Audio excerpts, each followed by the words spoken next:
I'm Jim Poulos. I was president of the surf club between 1975 and 1979 for 4 seasons. P-O-U-L-O-S. P-O-U-L-O-S. Right. Jim, mate, 40 years in surf lifesaving for women.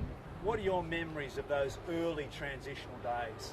Well, there was a lot of pressure from all over the association in the 1970s, because at that stage there was a huge decline right throughout the country, and not excluding North Bondi, where it was very hard to attract and retain members.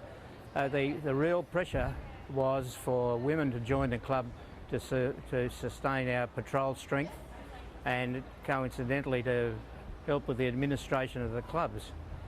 The big pressure was coming from a lot of country clubs who were really in trouble, and in particular in Sydney there was the Northern Beaches clubs who moved for a joint meeting between surf clubs in the metropolitan area, south and north of the harbour, and a meeting was eventually held in 1976 at the North Stain Club, in which I attended with Charles Christensen, and the vote was conducted this way. There was a debate between the fors and for the againsts, and the fors were very capably led by, as I remember, the president of Mona Vale Surf Club and others, and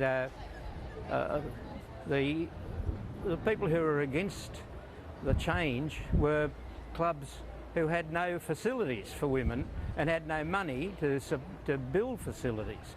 We were in a very strange situation, because we'd been planning a big building revamp. There was a building committee that had been put in place, which included the executive of the club back in the 70s. I was elected president after a contested vote in 1975, and Charles Christensen was the loser, but he graciously stayed on. But we had no officials, no treasurers, no secretaries, no assistant secretaries, etc. We had to drag people in. But the building committee kept going. We took the money we had from provident funds and the like, and that was the principal project of the club, and it took into account the fact that women were definitely going to be coming into the surf club. So you might, those of us who knew the building in those days, it was a pretty primitive one. It was a very small nipper's room, a small shower room for the men. And eventually the plans were for this area up here to be replaced with the mansard roofing and the like, and that was done. So the